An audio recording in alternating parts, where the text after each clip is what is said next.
I'm really grateful that we're meeting together. I've been looking forward to it. Me too. And yeah, so I can explain a little bit how I found you Yeah, and how I came to the Akashic Records. And then also I'd love to hear from you how you discovered the Akashic Records and how that complements your practice. yeah, I love that idea. So I wanted to feel like I was making the most impact positively for my human family, I would say.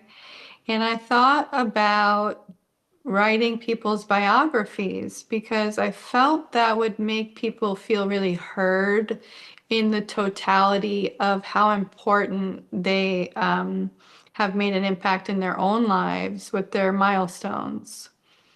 And of course, I realized I can't write that many biographies. There's only so many you can get done. And then I was looking at the Akashic Records and I started thinking about our life's purpose and our soul's legacy. And I found your page and that article you wrote about the soul's legacy. And everything in that just really resonated with me, and it helped me understand that it's not just the milestones of when we are 70 or 80 years old and we can look back and say, oh, yeah, we made that big invention, right? We wrote that bestseller, right? It's actually, you explained it as the intentions we were born into this world with, and that it's a lot more nuanced within the moments of how we interrelate and process the world, and more of those subtle things and the intentions we even think and speak, and like what we bring to every moment is our energetic signature across lifetimes. And it made me feel very whole that I wasn't, it kind of helped me stop grasping towards the future to make something substantial and make a mark here. It gave me the agency to feel that I'm well oiled in the wheel of my karmic signature right where I am. And yeah, I do pray for people a little bit on the street. And yeah, I have broken karmic cycles that aren't working for my family line. And yes, I feel I was reincarnated with a high purpose, and I knew I had to build off what I came here with and all of those beautiful things. So that's really inspired me. And just to explain a little bit about how I came to the Akashic Records, I was involved with a water consciousness tribe. Oh, yeah. And the people that were there were hydrated, their pineal glands were decalcified. They were very online with their intuition, their intuitive gifts, their life purpose. They were high on hydration, let's say that. And one of the many community members was a young woman, and she was working with the Akashic Records. She was only about 25, and I just felt endeared towards her, and I thought I'm going to put her under my wing, so to speak. And I started following her and just keeping an eye on her. And lo and behold, she ended up becoming my teacher. And now it's 4 or 5 years down the line. She just turned 30. But she's become such a beautiful mentor and teacher of the Akashic Records. So I've been studying with her, and she's been going into the records with me. I've been in year-long classes with a group, and I've done practice clients. I've been going in for myself. And what I have found is that it's helped me clarify my life to the highest timeline. Mm. That practice of going in has given me the breadcrumbs to keep choosing and starting to get comfortable with choosing the highest timeline. And I really feel I'm now living what I would call a heaven frequency. I am healed, and we can talk more about that, but everything is aligned, and now I'm here basically as an instrument of the divine, working with the Akashic Records with people, and I really feel I'm doing God's work, and I feel incredibly blessed. And I think something that's really unique about your story is that you went into the Akashic Records for the purposes of information wisdom, but at the same time, the most important factor is that you actually implemented the intuitive insights that you received, which is the big difference between people who are just going in, hearing the same message over and over. And of course, we've all had experiences like that. But in the moment, you were actually able to take action and to actually, and I feel like that's the real gift from intuition, and it's the hardest thing to do. It's very easy to be intuitive, very easy to receive those intuitive insights, but you went the next step and you actually implemented it, and that for me is the big difference between using our intuition for the best and highest timeline, as you said. And then, yeah, keep acting on it. And I think with my coursework, we went through a process of understanding the ego. Yeah. And I felt, yeah, so the ego is really the entity, we'll say, that interferes with trusting the higher heart and higher mind and the holy self to lead into what really births our everyday miracles as a way of life. Yeah, and that's kind of sometimes the piece that people talk about too. I even think of like when people talk about being a clear channel, right? Which is the goal for us every day in all circumstances. We want to be a clear vessel for the information that we're receiving. And sometimes the ego is that piece that gets in the way, right? When I see people doing channeled messages that are obviously from a place of fear and distrust, and I often have to say like that's not the Akashic Records. That's not my experience with the Akashic Records. They will sometimes kick your butt. And I always warn clients that they will sometimes push us and kind of have us on the edge of what we might have been expecting or kind of leaning into. But to come from that place of fear, it's often not. It's the ego getting in the way of us being a clear channel for things like the Akashic Records. Yeah, fear is only from the ego. That is not God's source. God's source is not fear at all. So if you're feeling fear, you know you have some blocks you still have to work through to become that clear channel. And unfortunately, that's a lot of the, I guess, mainstream social media. When people talk about being channels, oftentimes the messages are not of love and they're not of trust and they're not of discernment. So it is, for me, oftentimes a very clear kind of reminder of who we're connecting to for guidance when our ultimate source of guidance, God's source, should be ourselves. Absolutely. And I think giving people the tool of the Akashic Records, like, of course, we can read for people, but I think it's also beautiful to give them the confidence to access them on their own as a lifetime practice. Because once you are enabled to feel that insourcing instead of outsourcing Ooh. and recognize your soul on the eternal continuum, it really can never be taken away from you again. And I think that that stops a lot of the ego habits that lead to destructive behaviors that we see playing out on all levels in the world. Yeah, and it's kind of along the lines of like the more you're connecting into the Akashic Records, and that's why I always tell my students like even 5 minutes a day makes all the difference. Like if we're only going into the records during, I teach live classes every 2 weeks as part of my professional Akashic program.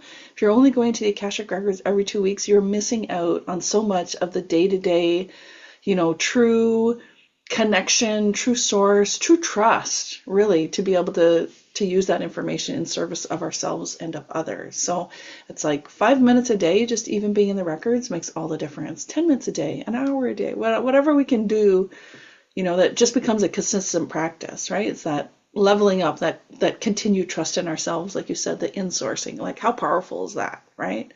There's Yeah, nothing more there's powerful. nothing there's nothing more powerful than that. It really is just so healing. And I always, in my pathway prayer, make a statement that it's for my highest good and the highest good of everyone connected to me. Yes. And if I'm reading for someone, it's for their highest good and highest good of everyone connected to them.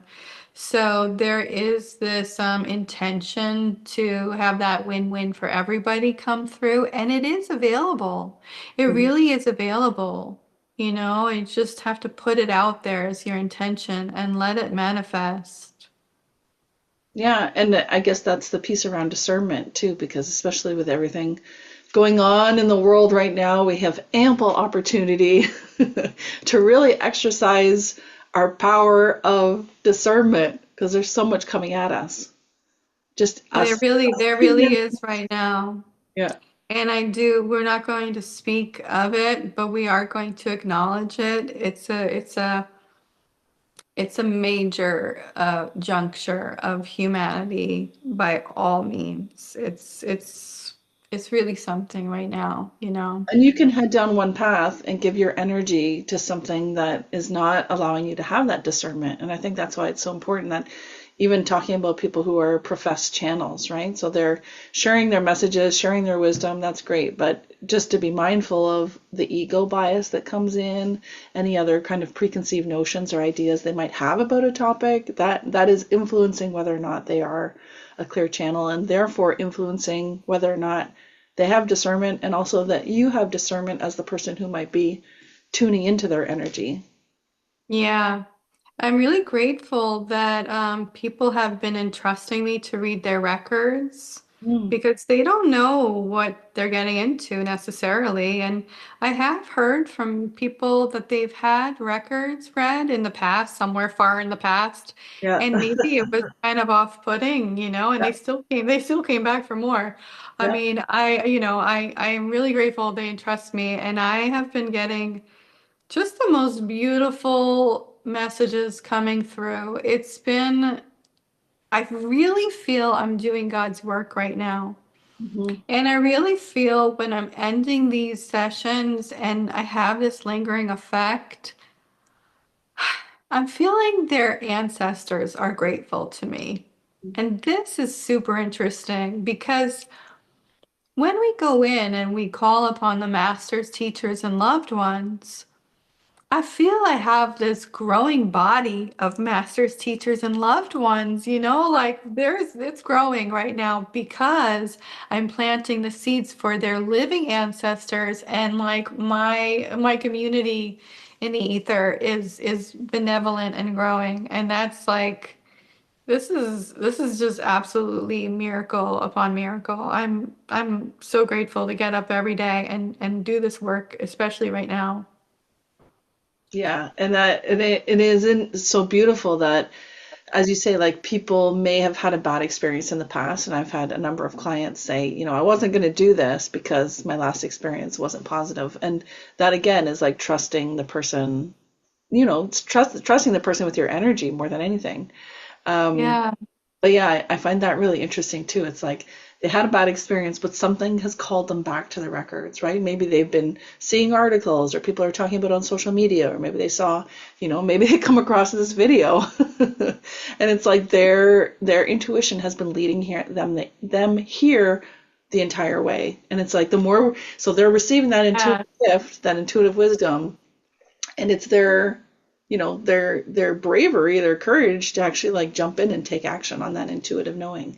So maybe they book a reading or they book a class or they do something, and that's like literally their intuition in action. So like, isn't that so beautiful that consciousness now is leading more people into this powerful practice that has existed for hundreds of years. And, at one time they used to say, well, you have to be on a certain frequency, you have to be on a certain consciousness to access the Akashic Records. And now I believe it's available to everyone. It's just a question of whether or not your nervous system can hold that frequency, but I do believe it's available to everyone. And yeah, how much different and how much more, open to possibility and opportunity would consciousness be, would humanity be if people were using these tools for themselves.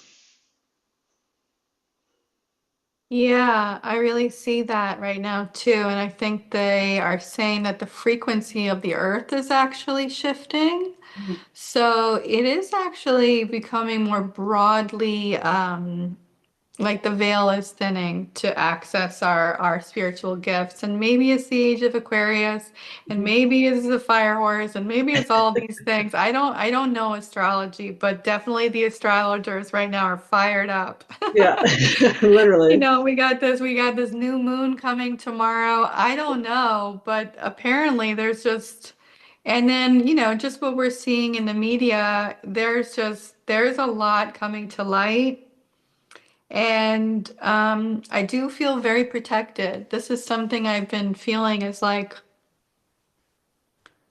I went into the records last night for myself about seeing what's in the media. And I asked them, like, I just needed some guidance, right? Because it can be so triggering as the human self, gosh, They really have been saying to me, it's like a parallel universe, Nicole. Mm, And it's not your business. You've never been involved with it and you never will be. interesting. So they're saying stay in your universe, Hmm. stay in the peace of God. You are doing God's work with everything you're doing. Feel so held in the energy of love that comes from the Akash. And we are not meant to take on other people's suffering that we can't handle. So, it's really staying focused in the peace of God within oneself and in our own individual ecosystems and with our intentions. And it's just not my business. And I've actually never felt so pure in my life. I'm not going to feel guilty when my refrigerator beeps when I take too long to get the vegetables because that's like my biggest crime, bro. I'm like, wow, okay, so like I have never been. I'm like, heck, I feel great. Like I'm amazing. Gosh, like That so technology's got you on lock. it's just so funny how we as people have succumbed to guilt. Mhm. And we do second guess ourselves. And to see what seems to be like 50% of this earth realm of people, or if they're people, I don't know, but um, there's some questions. But, they're in a totally different parallel universe. And again, I am protected. My family is protected.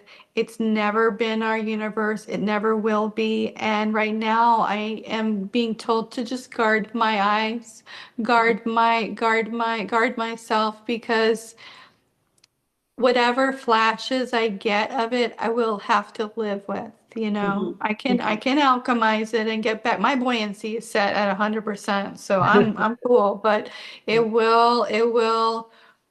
will create an impact that I have to process and live with. So Yeah. they're telling me just guard your eyes. It's not your business. And it's a perfect example of how for me, it's a perfect example of how something in the so-called real world can cause energy leaks for us. So if our energy is drawn to having all the details, trying to figuring everything out for ourselves, it's impossible. It is truly impossible. Impossible. Of course, that is part of the game, right? That's part of why they release things as they do, is part of why they do the things they do. They redact to the information that they do. And it's very much about, how do we keep our own energy systems plugged in without, especially when we have outside influences, right? I don't know if you have this too, but it's like friends sending you information. It's like, I don't have the energetic capacity or desire right now to take this on because I know for me as a highly sensitive person, it's going to cause energy leaks. And I just don't have the extra energy lying around to give. Amen, sister, really. And it doesn't mean that we don't have compassion. Exactly. It does not mean turning a blind It's eye at it all. It it's was not definitely that. witnessing it. Yeah. It's not that we're part of this, but I know that I am making amazing contributions in my Akashic readings for women. Um, I'm writing a book right now, and I'm involved in a private group of women that are all developing their keynote speeches to become public speakers. So these are generally mid-career women or midlife women that have a broad lived experience and they feel they have something of value that they want to create a keynote speech and bring as a value proposition to have a positive impact on people. So I made a call to action in the group that I would like to practice reading their soul's legacy and get the transcript in exchange for the reading to create a book that would showcase um, just how incredibly varied the guidance is and specific to the person. Hmm. And absolutely, this is coming through. It's just like I have 20 stories so far, and I have another 20 to go. Yay. I realize the word count is it's probably going to be more than one book. I'm not really sure. I'm meeting with developmental editors in the coming weeks, and we'll see how they get consolidated. Everybody's name will be private, of course, and I'm kind of thinking it'll be just from when I say the records are open until when I say the records are closed, without disclosing the initial conversation we have for context. Yeah. So just the record reading and maybe condense in a little bit, but those readings are between 4 and 5,000 words each. Wow. Yeah, and even a little summary, like as you said, names anonymous, and then providing whatever details this client wanted to know about, or something like that to kind of like Yeah, there has to a be a little little. bio. Yeah. Yeah, exactly. There has to be a little something because it also will show just how true and Very. guided it was. Yeah. So, when did you come to the Akashic Records? I know you're a natural health practitioner with different modalities, and that the Akashic is something you added on later in your practice to support the healing process. So, tell me a little bit about that. My real intro to the Akashic Records was spontaneous, as sometimes these things are. I was doing what we call a plant attunement. So I was working as a flower essence practitioner, still work as a flower essence practitioner, which is this really powerful, incredible vibrational medicine, vibrational magic, whatever word people want to use, but it is a frequency-based modality of the flowers themselves. And we use gem elixirs and we use all kinds of things, but so I was doing a plant attunement, which is basically sitting with a plant. And oftentimes I found that plants would just suddenly give me all of the possible health uses that they might have.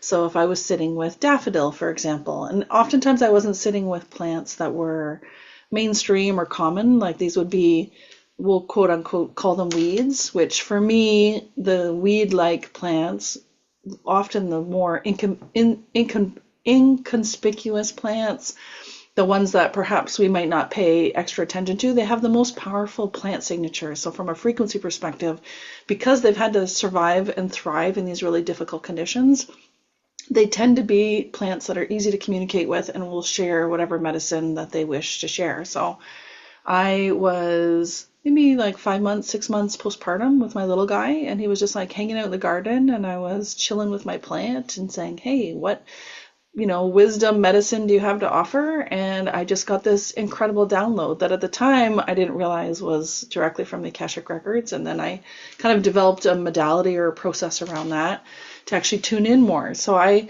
learned about the practice of attunement because when I was pregnant, so I was about 6.5 months pregnant and went to the desert in Arizona to do a flower essence practitioner training program, which is like a week of, you know, basically 24/7 thinking about plants, being with plants. And so they taught us this practice of attunement. So this was kind of post pregnancy. It was my first chance of just being out in the garden. It was springtime. And so we have very difficult, difficult winters where I am. So it was kind of our first, opportunity to chill out and just hang out with the plants. And yeah, so that was my first. I probably learned, I didn't realize it was the Akashic Records at the time, but I learned that several months later. And yeah, so every time when I'm doing a plant attunement, generally it is in the Akashic Records, and it's sharing the kind of the healing signatures that a plant might be used for from a vibrational level. So oftentimes with a flower essence, it does not contain any physical plant matter, which is really important. So it's not like a herbal tincture where some of the plant is still in the material that you might be. So you might take a tincture, for example, it will still have physical plant matter in it. This is only the vibrational signature, which is this alchemy between the sun, the plant, and then the water and the vessel that captures it. So it's a very different way of working with plants, and it is really working on the more than anything on the emotional level. It will work on the physical level as well, and obviously it'll work on the spiritual level. So that for me is kind of an unusual way of discovering the Akashic Records, and then I developed that for several years, and then did further professional training after that. So I finished that about 3 years ago, almost 3 years ago, and yeah, it was very much, as you say, divinely guided, divinely timed for sure. And then you read Linda Howe's book, or Of you course, did? all the things. Shout out to Linda I, Howe. I don't use her prayer in my day-to-day life. Most of the time, I use the prayer that I was taught in my program. Um, but now I have a channel prayer that I use like in my teaching programs and courses. So that is, I allow students the opportunity to either use Linda's prayer, which is freely available, or the channeled prayer that is part of the course. So it's a little bit longer, a little bit different. We connect into the goal of really the elevation of all beings in consciousness. That's kind of a key aspect of it. So like you said, for ourselves and for all those connected to us. But yeah, I Yeah. really feel like it can be, I'm often saying this to students, like it can be, the practice of going into the records can be as complicated or as simple as we want it to be. In some It's moments, true. you set the intention and you open up that channel and you're in. Other times you might Yeah. more of a ceremony and your candles and your materials and your inner space, but we don't always have that in day-to-day life, right? Yeah, I agree. When I go in for myself, sometimes it's more limited about about my fanfare. Yeah, of course. And I'll then, call it but a ceremony. when I'm hosting someone, I do some breath work, some guided visualization, anchor in, and then read the prayer very clearly, and then, announce it's open. And so, but yeah, Really there's just kind of some, aligning the nervous system, really, because, and that I often say, like, the body is the gateway to our intuition, right? So often we think intuitive wisdom and information is in the head, but it is actually in the body. The more calm, relaxed, kind of just in that space we can be, the better our channeling, the better our experience of connecting with our records will be. yeah, and I can feel the energetic shift from the client as I start doing a little bit of that, setting up the system, the Yeah. nervous system to go in. And so we become entrained with each other and really anchor in the present moment. So yeah. Breath work is a good way of, because for some people when they're coming to the Akashic Records, and I don't know if you found this too, but it's like they may or may not have had, a lot of intuitive experiences before or intuitive readings before. They might not have an ongoing spiritual practice. So for them, it's like, I'm not sure quite what to expect. So we can kind of guide them with a little mini meditation. It's just a way of just saying like, hey, this is like totally normal, relaxed practice. It's just about getting us grounded and rooted and just making sure that we are both well grounded as we're doing spiritual work and also really open to what I call the more ethereal energies of the Akashic Records.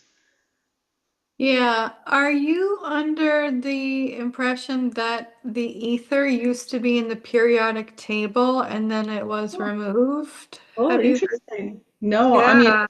in the homeopathic world, we often think about ether as a remedy. So I'm very curious about that, especially if it was part of the periodic table.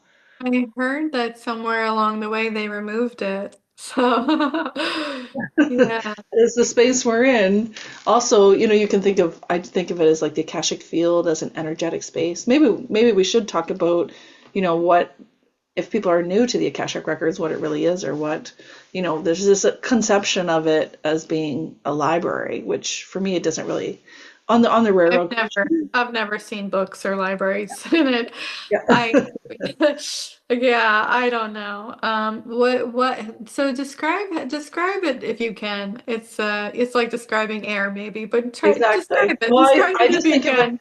I think of it as a high vibrational energy field. So just even, people joke that it might be like the Google of the soul. That's a way to think of it. So, and it's often why, I spend a lot of time educating clients on the importance of questions, because the question that you ask really determines what direction we go in. And so if you're not getting the answer that you want, just reframe your question. Like a simple tweak in, the openness, asking open-ended questions, and also the words that we're using can make such a difference. So that for me, it's just an energy field that we're tapping into, and it's really like as vast and as spacious as it could possibly be, past, present, future. And when we're talking about future timelines, we're not talking about something that's guaranteed to happen. This is not predictive in the way that we might think of a psychic is aiming to make predictions about our lifetime. It is very much about the possibility, the likelihood of this happening based on what the frequency is at right now. So even when people are asking about past lives or future lives, it's based on the likelihood that this may happen in the future, just based on the energetic accumulation. Hmm. That's how I see it. I haven't had any, I don't have any past life or future life experiences for myself or my clients. It's a very nowness kind Yeah. of. Well, and that's the idea of the soul legacy, right? It is very much present moment. It is this lifetime more than others. Yeah, yeah, absolutely. Yeah, absolutely. Yeah. So it's this lifetime I can see. And I usually don't ask too many questions because I'm getting a download. So Yeah. usually when I open, this is what I tell when I set up their expectations for the hour. I say once I finish reading the prayer and announce the records are open, I usually channel for 20 minutes. Yeah. So Yeah. I'm just kind of feeling and and it's not necessarily like I hear voices, but I kind of sense I'm seeing, scenarios and I start kind of feeling into it and explaining it verbally, and then it becomes more clearer. And I usually do that for about 20 minutes, describing a whole scenario and how their gifts are being plugged into this potential timeline and activities and action points and everything. And then I say but energetically, I am told, like, okay, now hand it over to them, Mhm. ask them how it's landing and resonating, and then ask them if they want to ask any more questions. And they always say, that I was thinking this, and this really makes Exactly. sense. They always say, yeah, this Yeah. really is, gosh, and so and then when they start talking, I start getting more downloads, and I have to try to not interrupt them Yeah. and they only can talk for a few minutes, and then I'm like, okay, here's all the other stuff because Yeah. they're corroborating with me, right? And affirming, and then I go, and then maybe another 10 or 15 minutes, and then I give them a little more time to ask one or two more questions. And usually after the hour, we both, client and I, feel very, very like there's a sense of completion. Like we got everything we kind of needed right now. Like, yeah, that makes perfect sense. And then the closing prayer and really shut that down the channel. And I like to really like kind of really close that channel energetically and Yeah. Me too. sit with them for a few moments so we both feel like, oh, there actually was an energetic Mhm. shift back. And then we're like, wow, you know, because I Yeah, can't I make that stuff up. You and I are kind of rare when it comes to that because I do the same. I always allow time at the beginning for what I call open channeling. And then, as you said, it will dovetail into other questions, or maybe they'll ask about something completely different if it wasn't something that was, top of mind for them. I always say that's the priority or that's the urgency from their guides, their team, whoever's showing up for them. Those are the things that they most want them to know. And then the questions are secondary. And I always say the process of an Akashic reading does not start from the moment that we're meeting. Like it's not like it starts the moment we're on Zoom. It starts the moment they sit down to ask their questions because their team is with them. So of course their team can kind of tune into what the questions that they want to know about. But most Akashic records that I have had the experience of being with and working with is that they start from questions right off the bat. So they don't do any opening channeling, which I find is kind of interesting, right?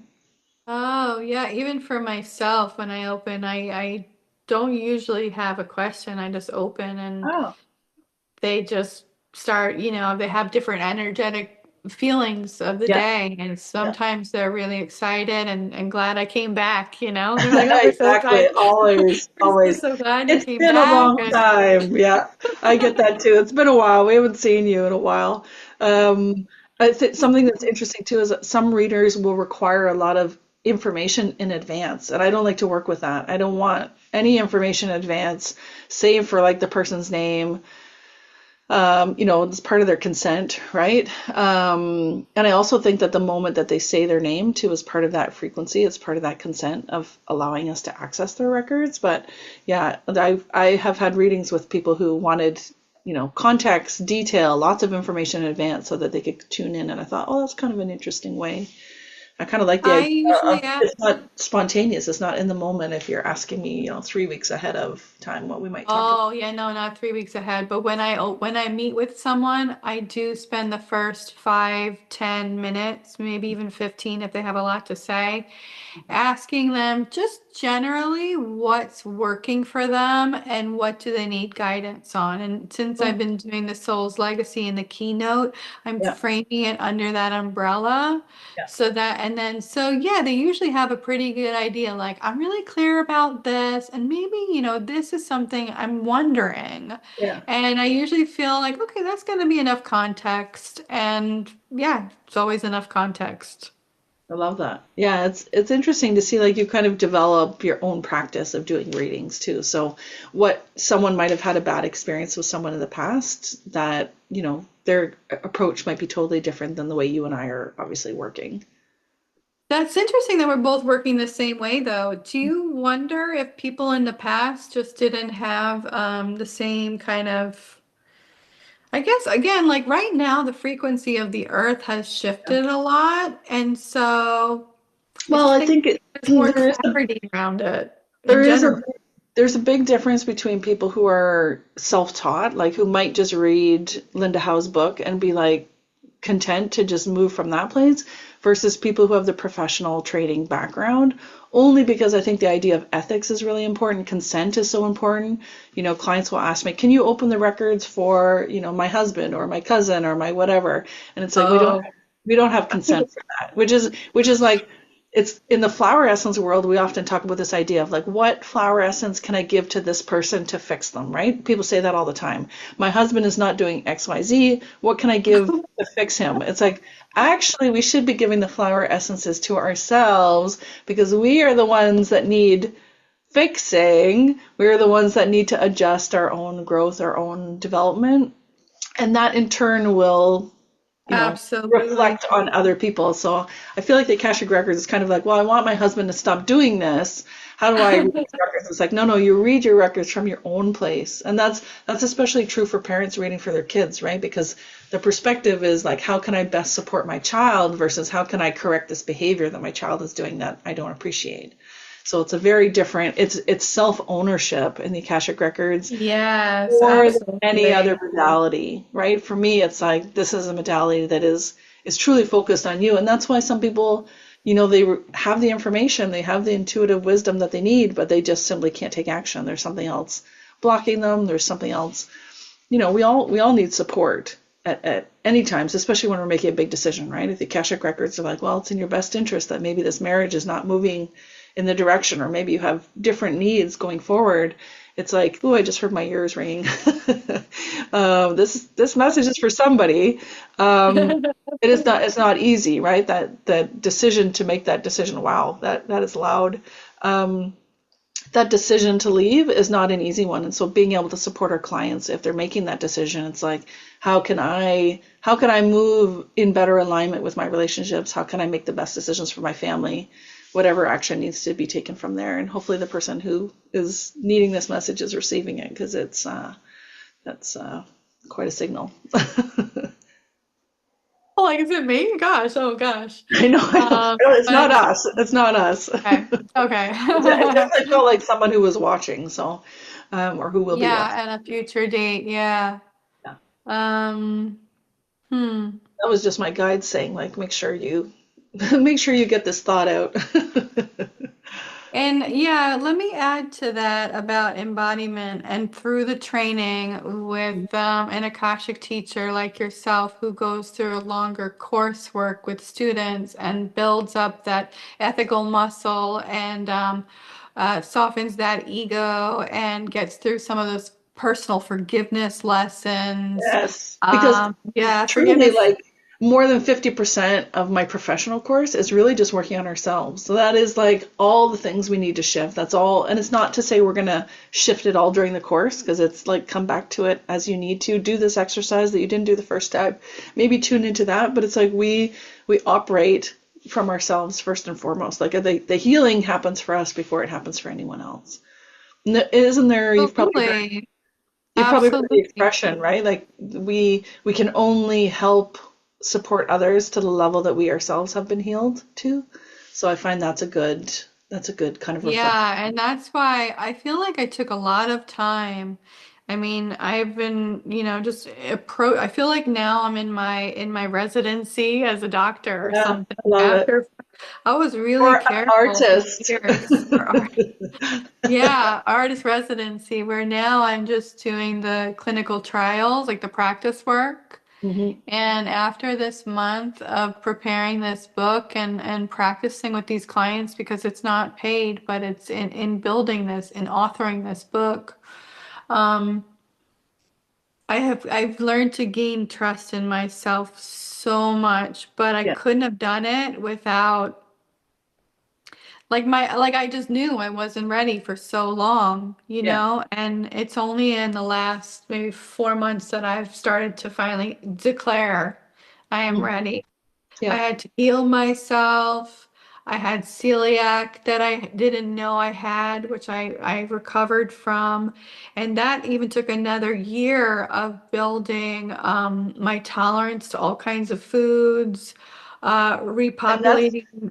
Like that was huge. healing from celiac in France feels like a double whammy. Like, why? No coffee, It's no so rude. bread, It's no so wine. rude. I France, this know, is like I this open know. buffet. I know, it just, but I don't mind, like I feel that spirit ultimately has guided me to create a life and diet for my spiritual integrity. That's Yes. kind of what Ooh. really happened, Yeah. So I couldn't have planned it better. And I think for anybody, when we alchemize our challenges or our difficulties and we can take it as a nod from the universe to level up. Yes. And that is really when you get the gold. So I had to heal, I had to get sober. I used to rely on cannabis and wine and coffee. And those three different things were out of my integrity physically between the sugar and the caffeine and the alcohol and the acidity and the cannabis and the stimulation and there were so many layers to that and then add the celiac, all the things that happened for me, I would say in these few years has brought me to be able to serve as a very clear channel. So I'm just touching those gifts now and like I said, I'm just so grateful to get up and to be able to do God's work right now because there's just nothing better, and this can never be taken away from me. The understanding of my soul on the eternal continuum Yes. and being a node of God's source and like it's just incredible to insource to that kind of level and my ego is softened, Mm. part of the learning is the ego. And when we went through that in the coursework, I didn't know I had an ego. It's hard to identify. The ego is so complex, Yeah. right? Here today, gone tomorrow.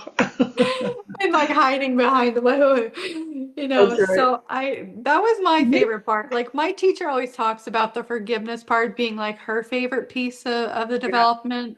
My favorite part was discovering the ego. Wow. Uh, because I'm a nice person, right? I'm a Yeah. woman, or I'm a nice lady. Yeah. And so I thought I didn't have an ego, and I finally had like an aha moment, and I went, oh, because what my ego was doing was being exceptionally nice to people. Mhm. And that might not seem like a bad thing, but Mhm. what I was really doing was outsourcing reflections that I was a good person or I Yeah. was valuable or, and this is a lot to keep up with. Oh, I'm extraordinarily nice everywhere I Yeah. go. Like there's a lot. There's a Everybody lot. likes me. Yeah. And so that's a complex, that's an ego complex, Nicole. Thank you. Okay. Yeah. So, when I was able to realize that, I also realized that puts a lot of pressure on our human family. Yeah. Now, if I think about in my marriage, and I'm there cooking eggs, I'm standing next to my husband, and I'm kind of like, don't you think I'm great? Don't you think everything I'm doing is like magical and I'm Yeah. beautiful? And don't you love me? Don't you love me? Huh? And I realized that was like an undercurrent that I was never feeling satiated about him. Acknowledging me in a way that felt complete, right? And so that's the ego complex. It's the Okay, external validation, right? You're needing it from someone else rather than, as you say, insourcing or needing it internally, right? Because if we're secure in ourselves, absolutely. we don't need other people to tell us how amazing and beautiful we are. It's nice every once in a while, but it's not something that we literally need But now I to move get it. forward. It's funny, like I got more of it after I stopped needing Yeah. it Yeah. because I was Funny, eh? embodying it and I'm like a little impervious to it. Like, thing is Yeah. nice, but Yeah. it doesn't matter that much anymore. It's funny, Exactly. right? So that's why I know I've made the shift because Yeah. yeah, it don't matter. It's amazing. And even just thinking about the challenges of overcoming things that, dietary challenges, right? It's like with the help of the Akashic Records, you're able to heal the emotional patterns that underlie the things that are driving us to go to these other these other. Outsources, yeah, because I just Exactly. want to stay on outsourcing for a little more time because this is a big piece so that the ego Yeah. does. I would say from the time we're two, right, we get a toy, we get a name, and the ego wants to concretize our identity and existence in this form.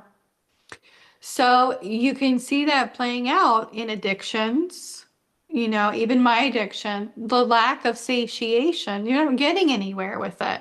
Some Hmm. people are materialistic or some people want status. Some people turn to sex. Some people turn to shopping or accolades in business. Like some people turn to crimes, like the ego outsourcing is really the human condition that drives us to do all the negative outcomes of what we see in the world today.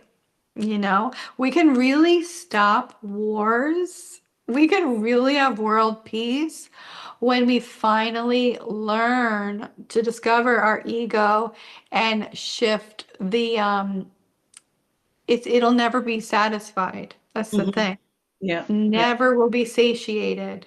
But for me, once I got right with my source of God and I was finally whole unto myself. Mm. And I just didn't need to outsource. I didn't need to outsource substances Yeah. or, reflections that I'm a good person or whatever we want to call that. That's a huge part of healing. And again, back to becoming a clear channel to be able to read the records for other people and know the ego component and let the higher self or the Holy Spirit drive the experience.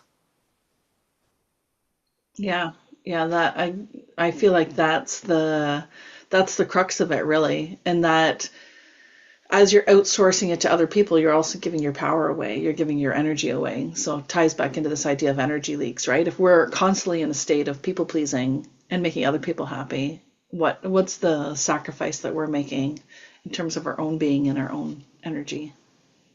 Yeah, and we end up running out of chi. We run out of our life energy without realizing, and then we get sick or we get, Yeah, this is where illness comes in. These are how illnesses start forming in the body and they start showing in the physical self because our habit energies were driving us kind of into the ground in ways that we exactly. didn't realize. So, yeah, wholeness and true healing come from that process of learning to be an Akashic practitioner. Absolutely. I would recommend anybody listening to consider taking the course with Ashley. And how long is your program? Is it like a few Uh, months six or months. it's 6 months? 6 months, yeah, start to finish, foundations of intuition, all the way up to. Oops, my little plant's agreeing. I had All the way up to your a little sliver of light coming in on a very snowy day, so I thought I'm just going to put him in the light oh, so he can gain a little bit of vitamin D, chlorophyll. But yeah, my program's 6 months, so that I feel like is a really good foundation. We have live classes every 2 weeks, and then there's like a hardcore curriculum that's all work do at your own pace, self-paced, but ideally trying to keep up with the group program. So for me, that's a yeah. good So you go like. through the ego and the forgiveness part. Yeah, absolutely. Entire kind of modules on forgiveness, talking about the ego, how that can show up in readings, right? So kind of, even how we can have discernment for ourselves in terms of, relaying information, making sure we don't have bias, right? Because a lot of times that's, we think of the ego always as being a bad thing, but it also is something that has kept us safe, right? It's kept us kind of like at a level where we're able to function as humans in society, and obviously the ego has different kind of it has a different role to play in our lives depending on how old we are and as we're navigating through our lives, right? Depending on whether or not we discover that spiritual component or not as part of our lifetime. We won't necessarily have the self-awareness to reflect on how ego is impacting us or not. And that made me think of subconscious programming as well. Hmm. Oh yes, I feel like that And could be that a whole talk in itself. that is a whole talk in itself, but I would like to reference one scientific experiment about the mice and the cherry blossoms. You know this Oh yeah, one? yeah. Okay, so we want to explain this for the viewers. Do you want to explain it or? No, you're more than welcome if it ties into what we were talking about before.